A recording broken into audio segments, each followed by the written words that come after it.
রকমের প্রাকৃতিক বেগ থাকে। প্রথম হলো বর্ষা। যখন এর বর্ষণ হয় তখন মাটিকে শীতল করে নতুন ফসল ফলায়।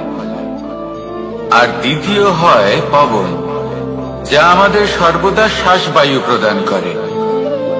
অশান্ত এই মনকে শান্তি প্রদান করে, এই ক্লান্ত শরীরে স্ফূর্তি প্রদান করে।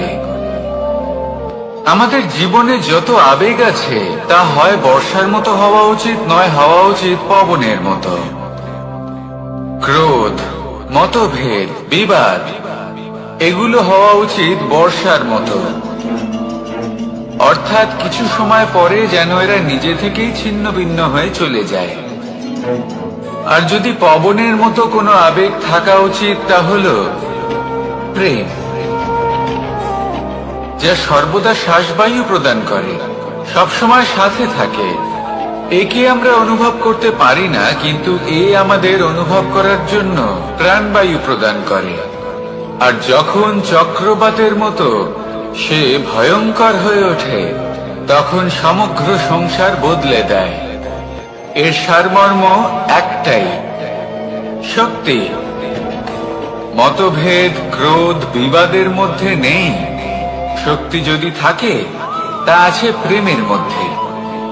তাই এই প্রেমকে মনের মধ্যে রাখুন আর আমার সাথে বলুন, রাধা রাধা।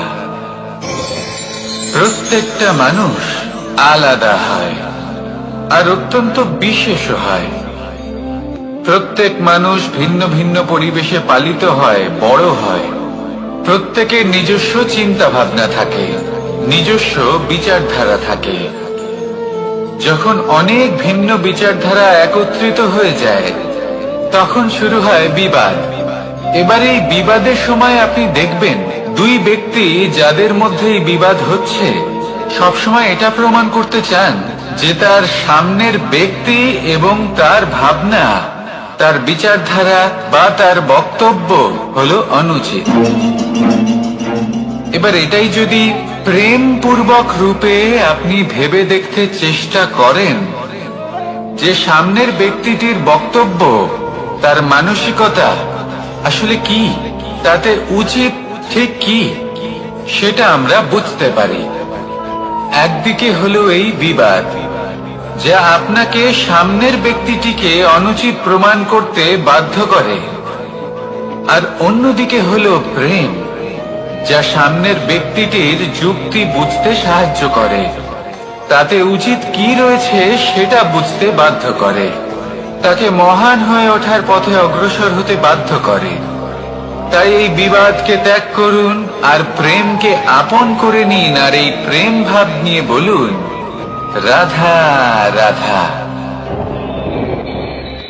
এই সংসারে বড়ই বিচিত্র এক শব্দ আছে, মূল্য।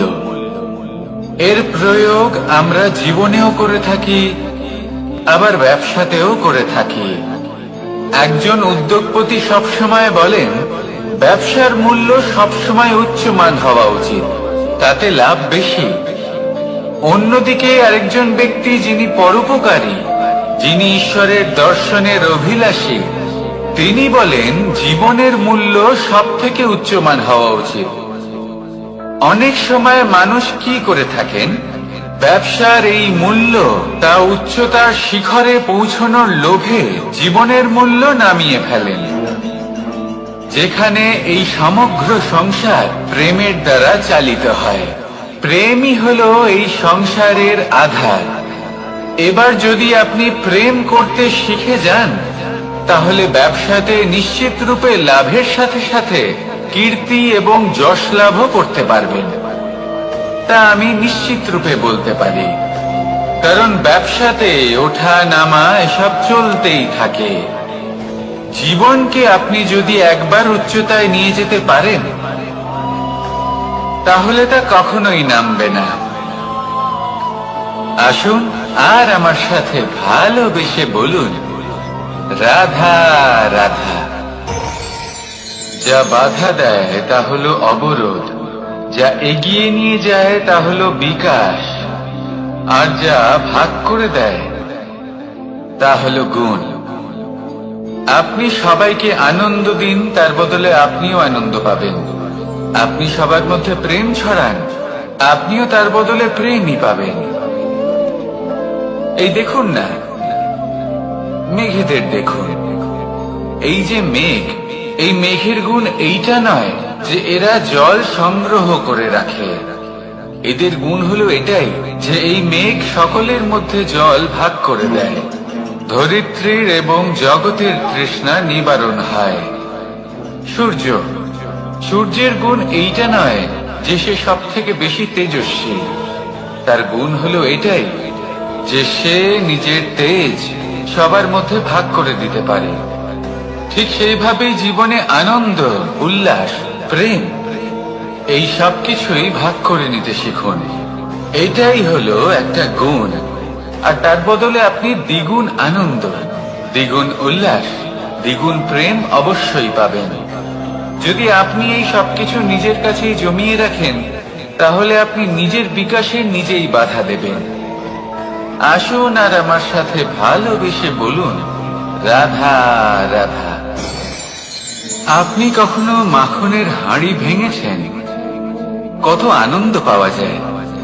এই মাখনের হাঁড়ি ভাঙলে পুরো মাখন আমাদের গায়ে এসে পড়ে আর মন উচ্ছ্বসিত হয়ে ওঠে। কিন্তু তার জন্য বালগোপালদের কত চেষ্টা করতে হয় সেটা কখনো ভেবে দেখেছেন?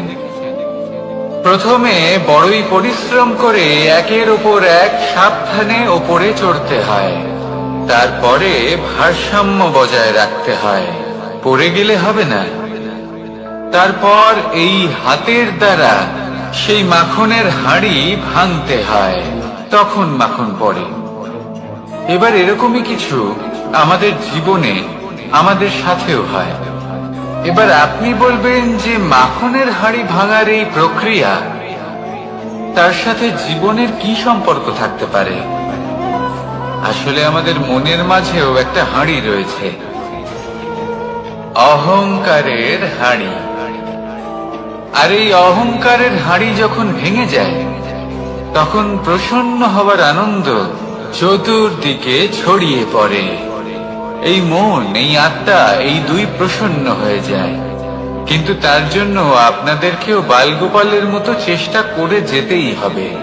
ভারসাম্য বজায় রাখতেই হবে মনের মাঝে এবং এই বুদ্ধিতে, ভালো এবং মন্দের মধ্যে, লোভ এবং পরমার্থের মধ্যে। আর তারপর নিজে হাতে অহংকারের এই হাঁড়ি ভেঙে দিতে হয়। দেখুন, যদি ঈশ্বরের সঙ্গ লাভ করতে চান, তাহলে অহংকারের এই হাঁড়ি ভাঙতেই হবে।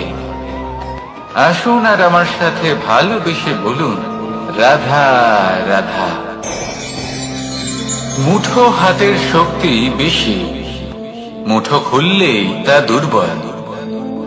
তা এমন কি থাকা উচিত এই বন্ধ মুঠোয় যা লাখের সমান?